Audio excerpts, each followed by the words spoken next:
Bien, mis amados hermanos, entonces como siempre, iniciamos un nuevo reto. Todos los meses tenemos un nuevo reto en nuestra vida cristiana.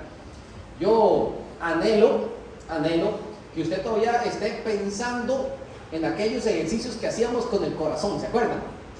Que poníamos el corazoncito a levantar esa pesa, porque estábamos fortaleciendo el hombre interior. Yo espero que usted todavía hoy en día esté fortaleciendo su hombre interior y que no sea que usted diga, no, ya yo voy a pasar el chip, ¿verdad? Voy a pasar la página, ya yo voy a cambiar la idea. No, nos mantenemos en una misma línea de pensamiento. Yo espero que todavía usted se levante hoy diciendo, hoy quiero ser para la alabanza de la gloria de su nombre. Bueno, espero que todavía usted se levante así. Ahora, llega a este lugar y usted tiene que decir, asumo un nuevo reto. Y el nuevo reto es que todos vamos a estar en un mismo sentir. Todos vamos a estar en un mismo sentir. Y este es el nuevo reto en nuestras vidas cristianas. Ahora, esto lo vamos a ver al confrontarnos con la palabra de Dios. No crean que estas cosas las enseñamos porque a nosotros, el liderazgo de la iglesia, nos conviene que los hermanos se mantengan en un mismo sentir. Bueno, por supuesto que nos conviene, pero esto es un asunto de conveniencia. Esto es un asunto de capacitación. Es decir, usted y yo debemos de capacitarnos en la palabra y confrontados con la palabra de Dios comenzar a reaccionar a ella en obediencia. Entonces, confrontados con la palabra del Señor, vamos a recordar el enfoque y la marca personalizada que tiene el creyente. Donde vaya un creyente, donde esté un creyente, debe de dejar su marca personalizada. Donde esté. A usted no lo pueden recordar por otra cosa, sino porque usted era una persona compasiva, porque amaba fraternalmente, porque era misericordioso y porque era una persona muy amigable. De esas 4, al menos 2. ¿Sí? Por donde usted pase, al menos es 2 de 4. ¿Me explico? Para que usted no salga con un 2 pelado, ¿verdad? Sino que por lo menos salga 3,5, ¿verdad? Tiene que cumplir con esto. Es nuestra marca. Entonces ya hemos fortalecido el hombre interior. Recientemente recordamos que hacemos las cosas para la alabanza de su gloria. Y en resumen, y quiero que se aprenda esto, en resumen, nosotros somos lo que damos y hacemos. Lo voy a repetir. Nosotros somos lo que damos y hacemos. Nuestra reacción no estará determinada por lo que recibimos, sino por lo que somos. ¿En quién? En Cristo. Y lo voy a repetir. Y anótelo si lo tiene que anotar, sáquele fotos si le tiene que sacar fotos. En resumen, usted y yo somos lo que damos y hacemos. Y nuestra reacción no estará determinada por lo que recibimos, sino por lo que somos. Y lo que somos en Cristo. Estaba un animal feroz enredado en una trampa y vino un cazador y se encuentra a este animal feroz que no era comestible y lo quiere sacar de la trampa. Pero ¿qué pasa cada vez que quiere agarrar la trampa para abrirla? Venía el animal y mordisco y uña, ¿verdad? A como pudiera. Pero el hombre intentaba. Entonces hasta que un compañero le dice, oiga, pero si el animal no quiere que usted lo suelte, ¿cuál es la necesidad tuya si cada vez que lo intentas hacerlo te ataca? No, lo que pasa es que su naturaleza es defenderse. ¿Y cuál es la mía? Sentir misericordia y compasión. Y quiero ayudar. Nosotros no damos de lo que recibimos. Nosotros reaccionamos por lo que somos como cristianos. ¿Amén o no amén, mis amados hermanos? Entonces, finalmente, Dios quiere que todos nosotros seamos de un mismo sentir. Así que finalmente, todos de un mismo sentir. Cabe aquí una pregunta en este primer pasaje de 1 Pedro 3:8. ¿Cómo quiere Dios que sean sus hijos? Todos los que somos papás, les pregunto, ¿son sus hijos exactamente lo que usted soñó que fueran sus hijos? Gloria al Señor por esos amén. Y no me refiero físicamente, ¿me explico? No es que usted tenga que decir, ay, yo hubiera querido que mi hijo tuviera los ojos verdes, ¿verdad? Cuando nazca Ilmercito, ¿verdad? Puede ser que salga negrito con ojos verdes, ¿verdad? O que salga blanquito con ojos chocolate. Puede ser, ¿verdad?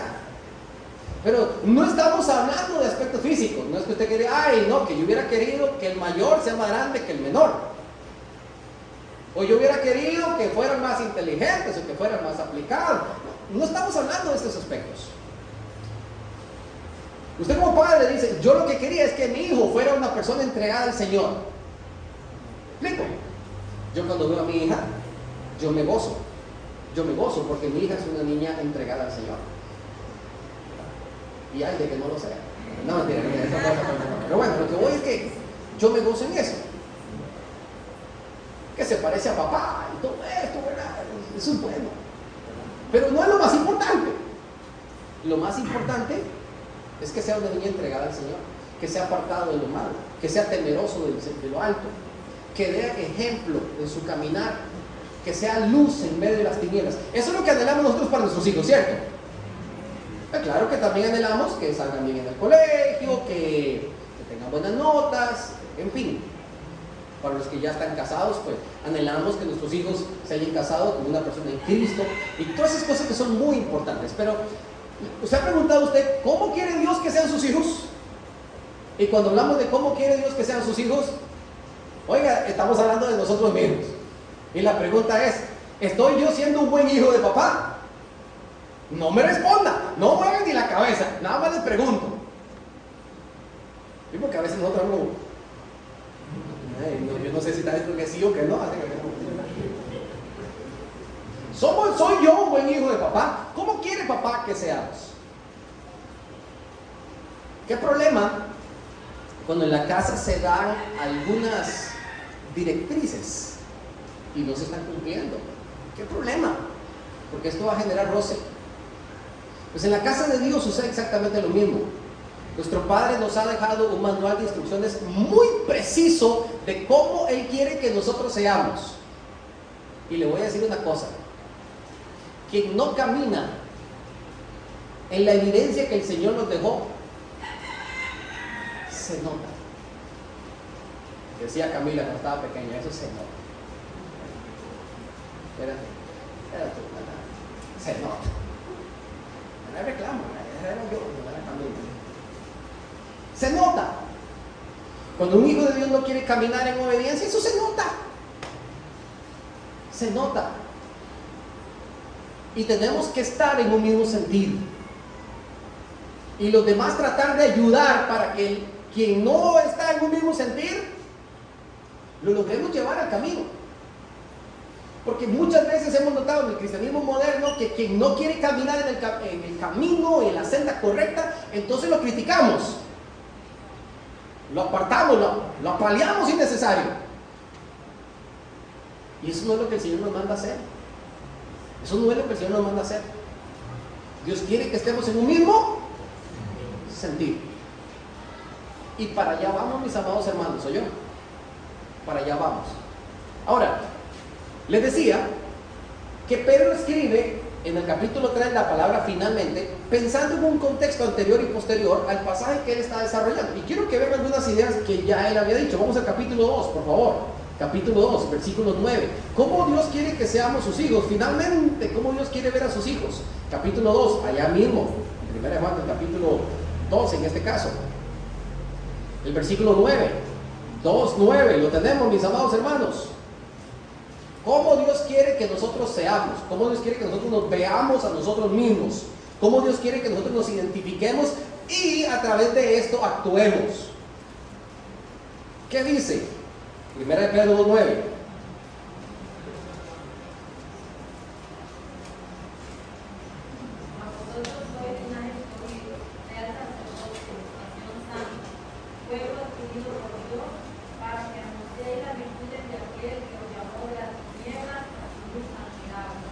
Este versículo termina diciendo que usted y a mí, el Señor nos sacó ¿de dónde? De las tinieblas. Y nos llevó a cambiar nuestra mentalidad. Nos transformó. y nos sacó de las tinieblas para que anunciemos las virtudes de aquel que nos llamó. Y nos dice, yo quiero que usted entienda algo, ya usted no es igual a los demás. Se parece, sí nos parecemos, así como el Señor Jesucristo tomó semejanza de hombre, se parece, pero era Dios. Usted y yo ahora somos diferentes. ¿Y qué es lo que somos? Según el versículo 9. Número 1, usted es linaje escogido. ¿Usted sabía que usted es linaje escogido? ¿Sabe lo que significa la palabra linaje? Oiga, esto tiene que ver ADN puro. Linaje escogido. Usted es real sacerdocio. ¿Sabe qué significa real sacerdocio? O suponer, aquí hay algunos hermanos que tienen esta particularidad. Solamente hay un creyente en una familia, por ejemplo. Usted es real sacerdocio en esa familia. ¿Y qué hacía el sacerdote? Presentaba las peticiones del pueblo ante Dios. Suplicaba por misericordia a Dios por el pueblo. Intercedía por el pueblo ante Dios. Totalmente contrario a lo que hacían los profetas. ¿Se acuerdan lo que hacían los profetas? Los profetas escuchaban la voz de Dios y la daban al pueblo. Usted es el sacerdocio. Usted está llamado a orar e interceder por su familia. Es una responsabilidad suya. Yo quiero que usted sepa, usted es real sacerdocio. Usted es un pueblo adquirido por Dios. ¿Le ha gustado estos 3 detallazos que la palabra dice que usted y yo somos? ¿Le gustó o no le gustó? Oiga, qué bonito. Yo voy a tener que hacer como esos pastores que digan, repita, yo soy real sacerdocio. Voy a tener que hacerlo para que usted se lo crea. ¿Pero para qué? A mí me interesa llegar al para qué. Para que anunciemos. Usted y yo deberíamos levantarnos cada día diciendo, papá, ¿cómo tú quieres que yo sea? ¿Cómo tú quieres que yo viva? Y Dios te va a decir, número 1, hijo, quiero que vivas con una mentalidad evangelística. Mentalidad evangelística. Dios quiere que usted tenga una mentalidad evangelística. ¿Qué significa una mentalidad evangelística? Que usted sale anunciando que Cristo es el Señor. Todos los días, donde usted esté. Ay, hermano, pero va a pensar que yo estoy loco. Bueno. Ahora, utilice también estrategias, no tampoco que te va a salir aquí saliendo por la calle a tomar el bus y te va caminando y sigan las buenas nuevas del Evangelio porque Jesucristo murió por nosotros para salvarnos ustedes pecadores. No es que usted se va a poner en eso. Pero usted llega a un lugar y usted deja su sello, su marca personalizada, porque usted tiene una mentalidad y alguien te dice algo y usted tiene una mentalidad y usted dice, yo no puedo compartir ese chismecito porque yo tengo una mentalidad diferente. Están criticando al jefe y usted dice, yo no puedo. Yo no puedo porque yo tengo una mentalidad diferente. Yo vengo con una mentalidad en Cristo que va hacia el evangelismo de las demás personas. El ejemplo que yo doy a ellos debe de acercarlo a Cristo. El ejemplo que yo doy debe acercar a aquellos que no conocen a Cristo. Si lo que usted está haciendo es echándole un repelente a Cristo, cuidado. Cuidado, porque hay creyentes que con su accionar, en vez de ponerse un olor fragante, se ponen un repelente. Y la gente entonces así no quiere acercarse a Cristo. Una mentalidad. Vamos al versículo 17 y 18. ¿Cómo quiere el Señor que nosotros seamos? 17 y 18, finalmente. Honrad a todos, amad a los hermanos, temed a Dios, honrad al Rey. Criados, estad sujetos con todo respeto a vuestros amos, no solamente a los buenos y afables, sino también a quienes. A los difíciles de soportar. ¿Conoce usted gente que es difícil de soportar? ¿Conoce usted gente así? Y peor si es un jefe, pero bueno, nada más no se lo diga, ¿verdad? Usted lo sabe. Y ámenlo, respétenlo, honrenlo, aunque sea una persona difícil. Yo siempre le digo a la gente, no importa que usted esté rodeado de gente difícil, mientras no sea usted el difícil. Cuando usted es el difícil, eso sí es un problema serio, mi amado hermano, yo. Porque papá no quiere que usted sea así. Él no quiere que usted sea así. Entonces, no había puesto esto, ahí está. En la sociedad, yo debo de conducirme con todo respeto a las autoridades. ¿Qué le dice usted a un oficial de tránsito cuando el oficial de tránsito lo para y le dice, oiga, nada, es que es exceso de velocidad? ¿Qué le dice usted? ¿Cómo reacciona? ¿Se pone malcriado? ¿Se pone malcriado? ¡Ah, póngame la cochinada boleta esa que póngala! Usted es de los que le dice, hey primo, venga acá, vamos a ayudarnos. Vamos a ayudarnos. Aquí estamos para ayudarnos. ¿Verdad? Esa boleta vale $50. Miren tú con esa camisita ahí viejita que vamos a compartir. No le estoy dando tips, no le estoy dando tips. ¿Qué pasa? ¿Respetamos a la autoridad? ¿Respetamos? Explico, o sea, socialmente hablando, Dios quiere que nosotros marquemos una diferencia. Hay cosas tan sencillas como esa, por ejemplo. Respetar a la autoridad, honrarlas. La idea es que socialmente hablando de usted no anden hablando. Me explico, yo decía la semana pasada, si no me equivoco, oiga, que yo conozco muchos cristianos que han hecho la cerca de su casa con los tubos que se robaron del trabajo. ¿Me explico? Con el alambre de ciclón que se trajeron un día al trabajo. Yo conozco gente que le ha puesto baldosa a todo el baño. Oye, la baldosa le trajeron un trabajo, ¿verdad? Y usted dice, ¿cómo es esto posible? Y ¿sabe qué es lo peor? Que los compañeros se dan cuenta. ¿Y qué van a decir? No, el hermano fulano se la llevó. Entonces el hermano fulano dice, no, es que fulano también se llevó. Pero como el otro hermano también se llevó, entonces yo también. ¡No! Nosotros estamos marcados con el sello de Cristo, y es para que seamos diferentes. Entonces no deberían estar murmurando de nosotros. Usted y yo deberíamos de cumplir con todos nuestros compromisos. ¿Sabía eso? Cuando dice honrar al rey, significa cumplir con nuestros compromisos. Si usted tiene una deuda con el banco, por ejemplo, un préstamo personal, o por ejemplo con su casa, o con su carro, a usted no tiene que andarlo correteando. No tiene que andarlo correteando. Usted sabe lo que se metió, ¿cierto? Usted sabe lo que se metió. Cumpla. Cumpla. Si alguien, por alguna extraña razón, te prestó dinero, pague. ¡Qué vergüenza! ¡Qué vergüenza que los cristianos anden debiendo plata! ¿Me explico? Da pena. Si usted manda a buscar productos de Level o de Chain, esté al día con sus promotores, ¿verdad? Manténgase al día con cada uno de ellos, ¿verdad? Vamos bien. Ya estoy cerquita, ¿viste? Estoy cerquita de abandonar la deuda. Bien. Versículo 7. Venga, versículo 7.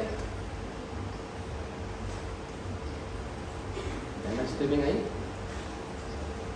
Ese es el capítulo 3. Sí. 3:7.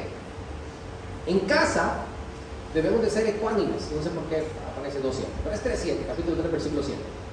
Vamos a leer el versículo 2 y 7. Ahora sí entendí cómo es lo que me pusieron por acá. Dice el versículo 2 del capítulo 3. Considerando vuestra conducta, ¿cómo es vuestra conducta? Casta y respetuosa. ¿De qué está hablando, hermanitas? Bueno, de las hermanas que están sujetas a sus maridos. Para los que no creen en la palabra, se han ganado por la conducta de cada una de ellas. Deben de ser una conducta casta y respetuosa. Y en el versículo 7 dice, y vosotros maridos igualmente, vivir con ellas ¿cómo? Sabiamente. ¿Usted quiere vivir bien con la señora? Sea sabio. Sea sabio. El hombre que no es sabio no le va muy bien con la señora. Sea sabio. Dando honor a la mujer como vaso más frágil y como coherederas de la gracia de la vida. Y añade, note esta frase, para que vuestras oraciones no tengan estorbo. Mi amado hermano, mi amado hermanito, escúchame lo que le voy a decir. Mire, si usted conoce de otros señores en su trabajo, así que hablan mal de la señora, que le gritan, que la tratan como un trapeador, que, en fin, usted dé honor, sea sabio, marque la diferencia. ¿Me explico? Trátela como un vaso más frágil. Así que seamos sabios en esa parte. Igual las hermanitas, miren, hay mujeres mandonas, hay esposas mandonas. ¿Dios quiere que sus hijas sean mandonas, sí o no? Díganmelo ustedes, díganmelo sin miedo. ¿Dios quiere que sus hijas sean mandonas, sí o no? ¿Prepotentes, sí o no? Oigan, no tengan miedo.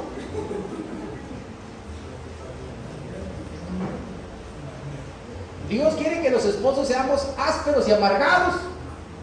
Ahí sí respondieron las hermanas rápido. Solo escuché al Pifano, nada más, nadie más escuché. Y las hermanas, ¿verdad? Y las hermanas sí las escuché. Sí, porque, es decir, estamos hablando de ser sabios. ¿Me explico? De manejarnos sabiamente en casa. ¿De qué le sirve a un hombre ser áspero y mandón y gritón en la casa? Nadie me va a hacer caso tampoco. Eso no es ser sabio. Eso es desgastarse. ¿Me explico? Cuando viene gente a su casa, debe de quedar con esa impresión de que, oiga, qué bonito vivir en esta casa, ¿verdad? O me gustaría también aplicar el sistema que utilizan en esta casa porque está bonito, aprendemos de esto, ¿verdad? Pero usted llega a una casa en la que usted está que se siente incómodo porque usted ve bala que viene para acá y bala que va para allá. Oiga, eso se siente incomodísimo. Yo mismo he estado en casa, no tenía que haber dicho eso. Se pasó. Pero me explico, usted está, porque dentro de su margen, usted ve que la cosa está un poquito. Dios quiere que usted, socialmente hablando, sea una persona honesta. Dios quiere que usted sea una persona respetuosa. Y Dios quiere que en casa usted sea ecuánime. Por fuera, con una mentalidad evangelística. Y en casa, ecuánime. ¿Cómo deben ser los hijos en casa? ¿Cómo Dios quiere que sean los hijos en casa? Diga que respeten a sus papás para que le vaya bien. No es solo porque Dios quiere, es una bendición para usted mismo, joven. El joven que es respetuoso con sus padres, le va a ir bien. El que es desobediente, mentiroso, que le pasa ocultando las cosas de sus papás, no le va a ir bien. ¿Me explico? Dios quiere que seamos ecuánimes. Entonces, muchas veces los hijos malos, adolescentes, quieren verle la cara a los papás así como tontitos, y no son nada tontitos. Capítulo 4, versículos del 2 al 4. ¿Cómo Dios quiere que nosotros seamos? Dios quiere que aprendamos a vivir en santidad. Capítulo 4, versículos del 2 al 4. Para no vivir el tiempo que resta, ¿en qué? En la carne, conforme a las concupiscencias de los hombres, sino conforme a qué? A la voluntad de Dios. Baste ya el tiempo pasado para haber hecho lo que le agrada a los gentiles, andando en todo este montón de cosas horribles que aparecen aquí: lascivias, concupiscencias, embriagueces, orgías, disipaciones, abominables, idolatrías, cosas terribles. Versículo 4. A estos, hablando de los impíos, les parece cosa extraña que vosotros no corráis con ellos en el mismo desenfreno de disolución, y añade, y os ultrajan. Pregunta: ¿hacia dónde va el creyente?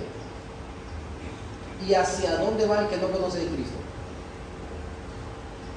Como ellos van corriendo en una misma dirección, porque entre ellos están en el mismo sentido, y van corriendo en una misma dirección, ¿y esta gente por dónde va? ¿Usted va para allá? No, es para allá que vamos. Vamos para allá. ¿Para qué va a ir a hacer allá? Aquí es más bonito, aquí hay de todo, miren. Y comienzan a ultrajarnos. Miren, ¿saben que cuando nosotros estamos compartiendo el discipulado y llegamos a los capítulos donde comenzamos a presentar el plan de salvación, comienzan a acercarse los falsos amigos a los discípulos y comienzan a decirle cosas como, por ejemplo, ¿cómo usted se va a ir a meter en esa secta? ¿Cómo se le ocurre dejar la santísima Iglesia Apostólica, Católica y Romana para meterse con esos sectarios. No le da vergüenza. Los ultrajan. Los ultrajan. ¿Y sabe qué es lo peor? Que muchos no tienen el valor de decir que quiero cambiar mi vida. Y lamentablemente entonces siguen viviendo lo mismo. Siguen corriendo en la dirección con aquellos que les ultrajaron. Mi amor, hermano, el creyente no puede correr en la misma dirección del inconverso. Cuando usted ve un creyente que está corriendo en dirección con los inconversos, preocúpese y pregúntese: ¿es creyente? Pregúntese de corazón. Y antes de exorcizarlo, mejor presente el plan de salvación, porque es lo primero que hay que hacer. A ellos les parece cosa extraña. Ellos están en un mismo sentir y nosotros estamos en un mismo sentir. Usted y yo, como estamos viendo en el grupo de jóvenes, estamos en la arena luchando, en la arena corriendo, y alrededor tenemos una gran nube de testigos y espectadores que andan viendo lo que hacemos y no hacemos. Nuestra responsabilidad entonces es ser disciplinados y dar la imagen correcta de Cristo. Entonces, finalmente, decía en este caso Pedro, pero él añade, finalmente es todos de un mismo sentir. Lo dejó bien claro en 1 Pedro capítulo 3, versículo 8. Y ahora aquí estamos hablando un poquito más como congregación. Y le voy a dar algunas pequeñas ideas de cómo usted y yo podemos estar en un mismo sentir. De esto vamos a hablar todo el mes, es decir, muchos hermanos van a añadir más. Así que voy a dar 3 ideas muy rapiditas para simplemente orientarnos. Número 1, no mirando las diferencias. No mirando las diferencias. Si usted se enfoca en las diferencias que usted tiene con sus hermanos, pues entonces nunca va a estar en un mismo sentir. Se puede estar en un mismo sentir, escuchen lo que voy a decir, se puede estar en un mismo sentir a pesar de las diferencias. Usted no está obligado a pensar en todo igual a todos, pero puede estar en un mismo sentir, porque el sentir viene de Cristo. Entonces, todos fuimos formados en un contexto diferente, ¿cierto? Solamente quienes se formaron en la misma casa vienen de un contexto diferente. Aquí tenemos al hermano Hilbert y tenemos a Ginny allá atrás. Son vecinos que solamente los divide una cerca. Y posiblemente muchas veces se conversó en la cerca, ¿verdad? Uno de un lado, otro del otro lado. Pero vivieron separados solamente por una cerca, pero su contexto es completamente diferente. La formación que recibieron de la hermana Landa, de este lado, ¿verdad? Y de la hermana Dilsa, son diferentes. Así que todos nosotros nos formamos en un contexto diferente, por más que vivamos en el mismo pueblo, por más que hayamos ido a la misma escuela. Todos nos formamos en un contexto diferente. Aparte de eso, todos y cada uno de nosotros nunca vamos a ser iguales. En una misma casa se forman 2 hermanos o 2 hermanas y ninguna va a ser igual. Así tengan 5 o 6 hijos, ninguno va a ser igual. Todos serán diferentes. ¿Por qué? Porque todos estamos programados de manera diferente. Tenemos diferente personalidad, ¿cierto? Hay unos en la casa que son muy calladitos. Hay otros que hablan hasta por los codos, decía mi abuela, ¿verdad? Que no paran de hablar, que todo. Hay chicos que llegan a la casa y usted le pregunta, ¿cómo le fue a la escuela? ¿Y qué dicen? Bien. Hay otros que llegan y la mamá no tiene ni que preguntarle cómo le fue en la escuela. Ay, viera mamá que llegué y fulana y el otro y la maestra y los chiquillos y los compañeros que andaban. Todo lo cuentan, todo lo cuentan. Todo. Hasta las veces que fueron al baño, Camila me cuenta las veces que va al baño a la escuela. Papi fui 2 veces al baño. Diferente personalidad, existe diferente carácter, parecido pero tiene su diferente. Existe diferente educación y diferente trasfondo. Nosotros somos diferentes, mis amados hermanos. Todos somos diferentes. Pero en medio de la cultura diferente, en medio del entorno diferente que nos hemos formado, Usted y yo estamos llamados a ser del mismo sentir. Entonces, si comenzamos a ver las diferencias, vamos a creer que mi formación es mejor que la tuya, que mi contexto es más importante que el tuyo, que mi forma de pensar es más valiosa que el tuyo. Y pregunto, ¿eso es así? Jamás. Eso es lo que el enemigo quiere. Estar en un mismo sentir, lo que me indica es que en medio de esas diferencias, tú y yo tenemos que amarnos en Cristo. Y que yo estoy a tu servicio y para apoyarte en lo que necesites, porque yo te amo en Cristo. ¿Sí? Pasamos por encima de las diferencias. Otra cosa que hacemos es buscar lo que nosotros llamamos el 100 entre 1. ¿Qué significa el 100 entre 1? Bueno, me ha pasado muchas veces con algunos jóvenes que tal vez en un campamento estoy conociendo en la cabaña, o acá gracias a Dios en el grupo joven no tanto, pero alguna actividad, estás encargado de una cierta cantidad de muchachos y existe alguno con el que no entras. Explico que no hay forma en que tú puedas ganar su atención. Usted trata de hablarme y no hay nada de qué hablar, ¿verdad? Y que anda muy reacio con uno y todo esto. Entonces automáticamente la mente comienza a pensar, tengo que buscar del 100 entre 1. Y es que de las 100 diferencias que compartimos, debe haber alguna en la que concordamos. Y me encontré una vez un chico que le gustaban los Hot Wheels, ¿verdad? Y me di cuenta porque cargaba un Hot Wheels en su maleta. Y a mí me encantan los Hot Wheels. Tengo por ahí una pequeña colección, muy pequeña colección, ¿verdad? Que debe ir ampliándose conforme pasan los años, ¿verdad? Esa es la idea, ¿verdad? Para que no tengo que ponerlo, porque todavía no ha crecido la familia. Bueno, el asunto es que entonces comenzamos a hablar de los Hot Wheels y el chiquillo le brillaban los ojos. ¿Sí? Encontramos el 100 entre 1. Quizás usted puede decir, yo no sé, yo no tengo mucha armonía, por ejemplo, con la hermana Damaris. Oiga, pero un día usted se pone a hablar con la hermana Damaris y llega a un punto de encuentro con ella y dice, ay, viera qué vacilón, la hermana Damaris también, y concuerdan en un punto. Del 100 tiene que haber uno, mi amado hermano, ¿me explico? Ahí donde nosotros aprovechamos los dones, los talentos, las habilidades. Gente que le gusta la mecánica, gente que le gusta la cocina, gente que le gusta el arte, me explico, la música o así.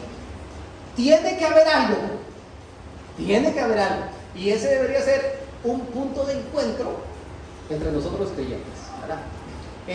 Y no olvidar que ser de un mismo sentir, al final de cuentas, es una responsabilidad. Yo no quiero preguntar esto, pero voy a tener que preguntar. A veces yo no quiero hacer cosas, pero tengo que hacerlas.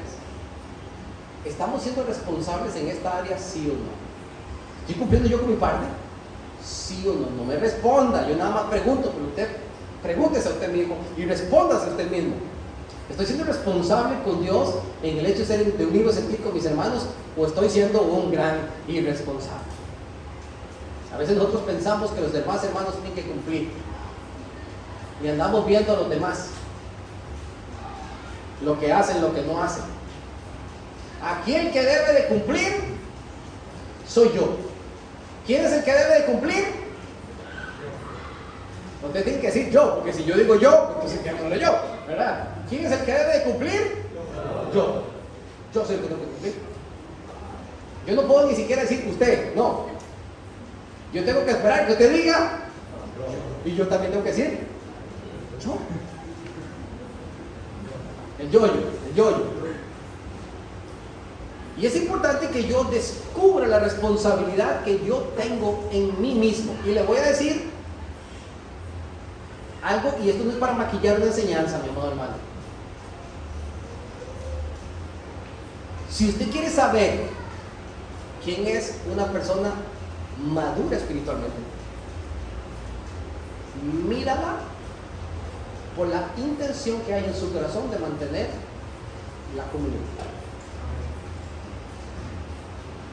Y no es para maquillar una enseñanza, no es para que se oiga bonito decir, ay, yo quiero ser maduro. No, o ya yo soy maduro. No, yo le estoy reflejando a usted una verdad en Cristo. Porque no hay cosa más difícil que nosotros, todos siendo diferentes, nos mantengamos siempre en comunión. Esto sí es difícil. Esto es difícil. Pero somos llamados a cumplir con esta responsabilidad y no podemos pasarle por encima. El neófito es aquel que crea divisiones.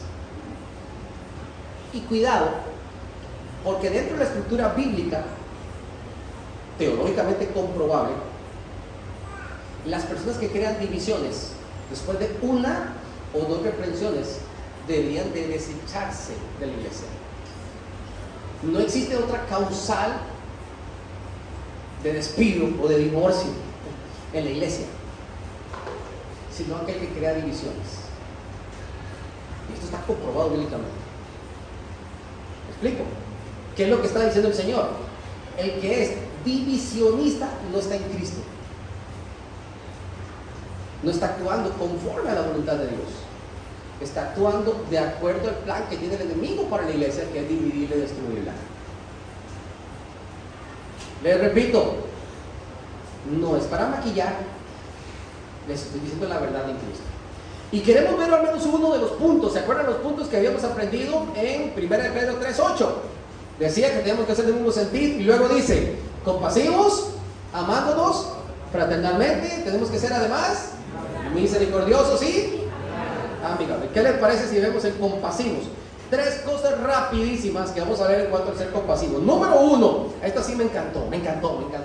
Éxodo 2:6. Vamos a Éxodo capítulo 2, versículo 6. Ser compasivos.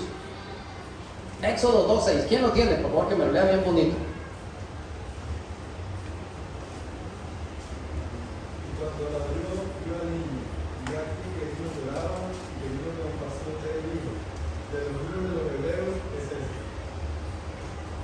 ¿Todos lo leyeron? ¿Sí?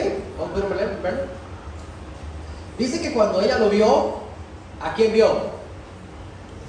A un niño. ¿Y qué estaba haciendo el niño? Un bebé de 3 meses. ¿Qué mujer no se puede compadecer de un bebé de 3 meses?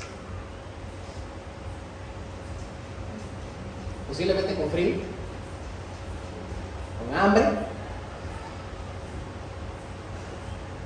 y solito, asustado, comenzó a llorar el bebé. Esta mujer lo ve y tuvo compasión, dice la escritura. Ahora, ella reconoció que el niño, ¿de dónde era?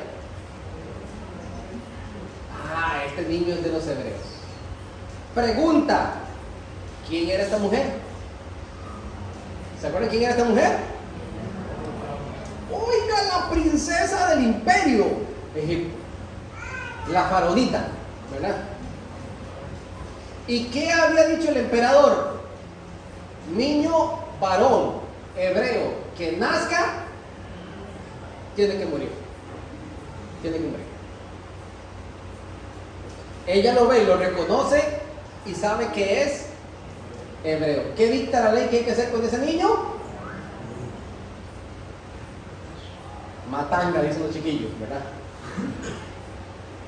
Pero ella tuvo compasión. Por compasión, Moisés fue príncipe. Oiga, esto sí está bonito. Nosotros a veces no sabemos, cuando actuamos de forma compasiva, cuánto podemos estar ayudando. Usted y yo no sabemos cuánto podemos estar ayudando a una persona tan solo por ser compasivo. Y mire, esto no es ni tampoco ni tan complicado. Es simplemente tratar de ayudar a las demás personas con verdadero amor. Quiero que vean 1 Pedro, el capítulo 2, versículos 22 y 23. 1 Pedro 2, 22 y 23. 1 Pedro 2, versículos 22 y 23.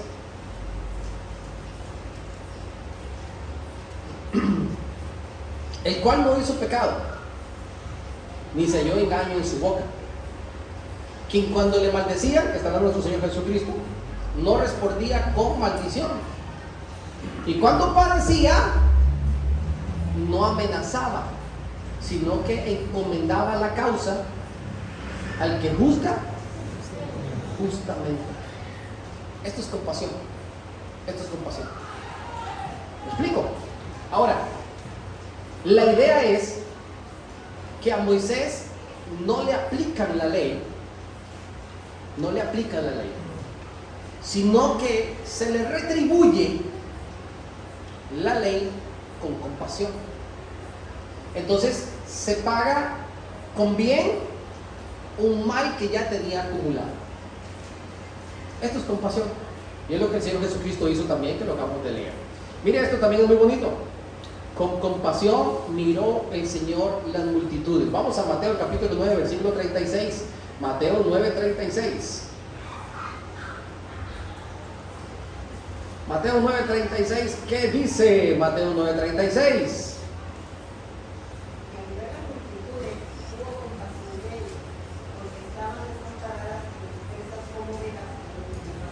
Gracias, hermana. Al ver las multitudes, ¿quién las estaba viendo? El Señor. Vio a las multitudes. ¿Y cómo las vio? ¿Cómo estaban? Desamparadas y además dispersas. Esta palabra es muy importante. Y pone una ilustración. Como ovejas que no tienen pastor. Regadas. Cada una por su lado. Yo les voy a decir más o menos qué fue lo que vio el Señor así, por encimita. Cuando las vio, literalmente la palabra que Él quiere usar es descarriadas, alborotadas. Así vio las multitudes. Cuando usted ve actividades, por ejemplo, como la que hacen aquí en Panamá, allá a final de febrero, sobre todo en la capital, y usted ve esas multitudes, usted las va a ver descarriadas y alborotadas. Cuando vienen por aquí las fiestas de San Pedro, de San Pablo, que el 2 de agosto, usted ve a su alrededor y ¿qué es lo que usted ve? A mí me da gracia porque aquí en Guanaca tocan un platillo en ese parque y usted ve como todo el mundo hace una migración.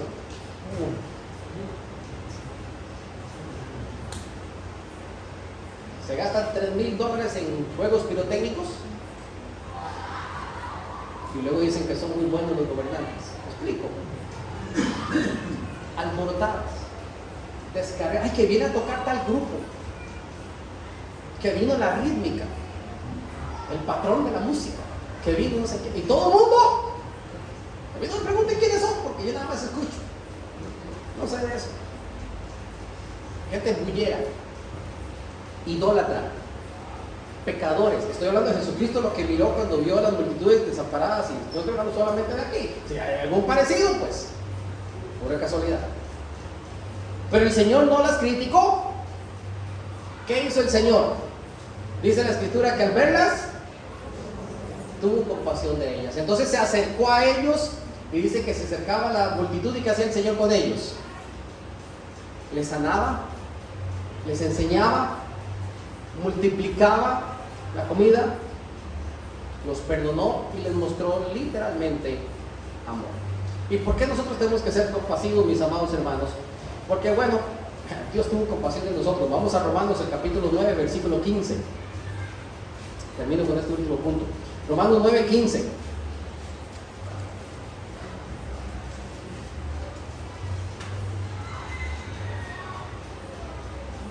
Dice la palabra del Señor en Romanos 9, 15.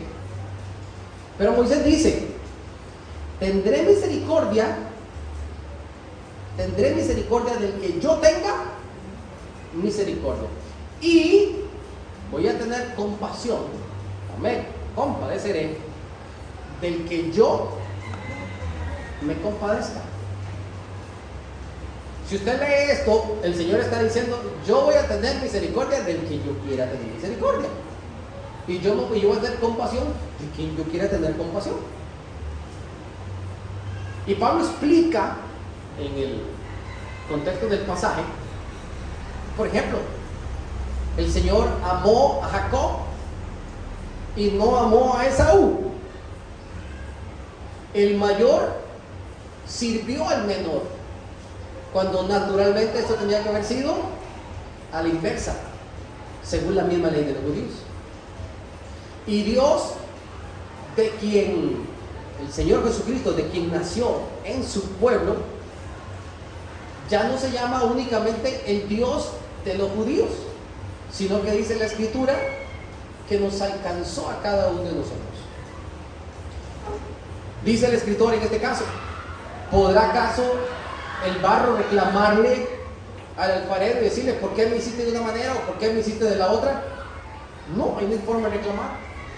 Y dice, si el alfarero no quiere de la misma masa, hace un utensilio que sea para usos honrosos y hace un utensilio para usos deshonrosos, si él no quiere.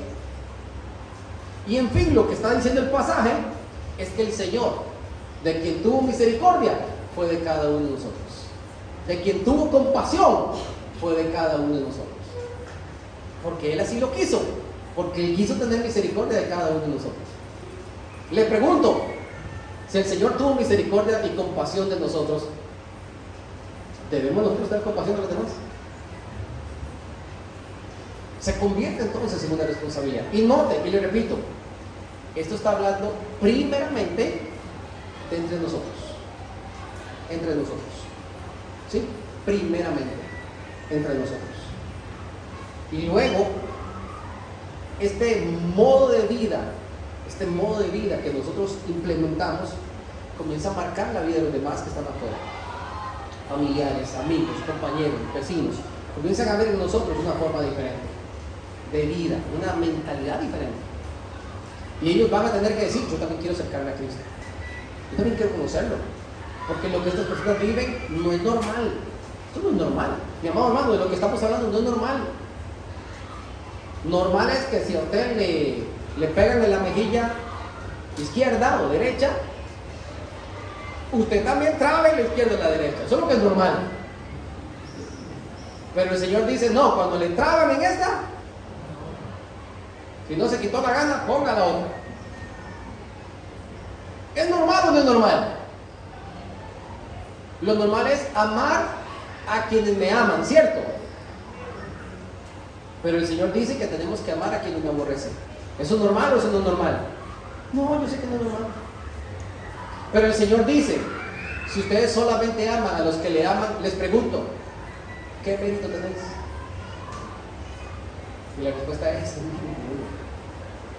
mi amado hermano, vamos a hacer todo de un mismo sentido. Es lo que nos enseña la palabra. Y hacia allá vamos. Y que el Señor nos fortalezca y nos ayude, ¿cierto?